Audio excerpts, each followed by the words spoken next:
सनातन धर्मर पुराण गुड़िकरे वर्णित भगवान विष्णुंकर अवतार परशुराम शक्ति संपर्क में आमे अल्प बहुते जानिछे। ब्राह्मण होई सुधा से 21 थर पृथ्वी को निक्षत्रिय करथिले। एथिरु तांकर शक्ति केते अनुमान करी हुए। सेहीपरि महर्षि विश्वामित्रंकु मध्य आमे जानिछे। से जणे क्षत्रिय थिले एवं परे ऋषि होइथिले।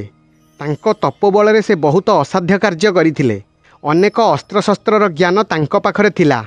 आजिर भिडियो रे जानिबा भगवान परशुराम एवं महर्षि विश्वामित्रंक भितरु किए अधिक शक्तिशाली।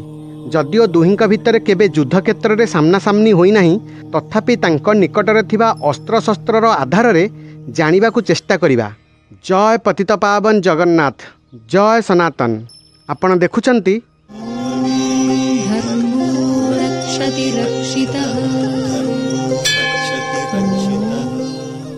परशुराम भगवान विष्णुंकर आंशिक अवतार थिले। से विशेषकर कार्तवीर्य अर्जुनर विनाश पई अवतरित होइथिले। से भगवान शिवंक निकटरू अनेक अस्त्रशस्त्र प्राप्त करिबा परे मध्य तांकु वैष्णवास्त्र, नारायणास्त्र एवं भगवान शिवंकर पाशुपत अस्त्र परि उच्चस्तरीय अस्त्रर ज्ञान नथिला।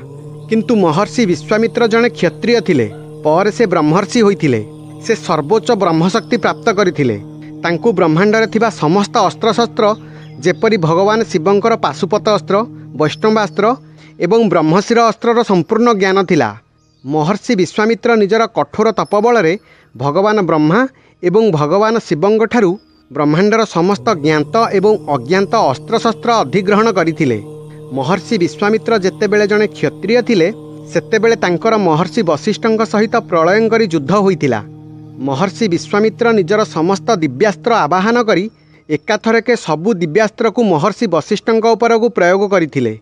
किंतु महर्षि वशिष्ठंक सर्वोच्च ब्रह्मशक्ति समस्त अस्त्र को निज भितर समाहित करिनेला। महर्षि विश्वामित्र परास्त होई भगवान ब्रह्मा को घोर तपस्या कले एवं शेषरे ब्रह्मर्षि होइथिले। तपस्या समय देवराज इंद्र तांक तपस्या भंग करने को अनेक चेष्टा करथिले। परे महर्षि विश्वामित्र अनेक देवता को परास्त करथिले एवं अन्य एक ब्रह्मांड तैयारी करने को आरंभ करथिले। देवता राक्षसंक सहित समस्त प्राणी भयभीत होइगले। शेषरे भगवान ब्रह्मांक अनुरोधरे अटकी जाइथिले। परशुराम जदिओ जणे महान योद्धा थिले, तथापि भगवान रामंक पाखरे पराजित होइथिले।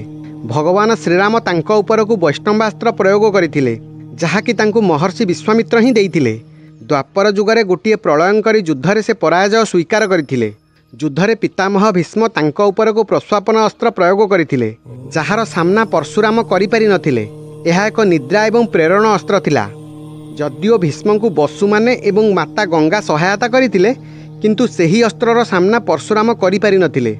से भीष्मक निकटरे स्वीकार करथिले कि सेही अस्त्र पई से पराजित होइथिले। एकथा सत्य जे परशुरामक निकटरे परशु अर्थात फारसा थिला। भगवान शिव एहाकु कार्तवीर्य अर्जुन को वध करिबा पई देइथिले। एही फारसा बोध हुए रौद्र एवं ब्रह्मास्त्र परि अति शक्तिशाली दिव्यास्त्रर मुकाबिला करि पारिथांता। बोध हुए एही कारण पई से श्रीराम एवं भीष्मंक उपर को फारसा प्रयोग करिनथिले। साधारणतः से धनुतीर युद्ध करुथिले।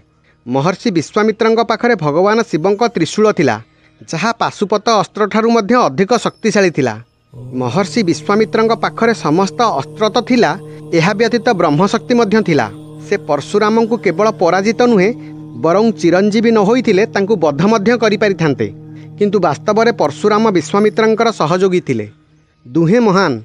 परशुराम भगवान विष्णुंकर अवतार थिले, किंतु महर्षि विश्वामित्र सप्त ऋषिमानंक भितरु जणे थिले। आशा करुछि वीडियो आपनकु भल लागिथिबो। अनुरोध, चैनल को सब्सक्राइब करिवे। रहिली। जय जगन्नाथ, जय सनातन।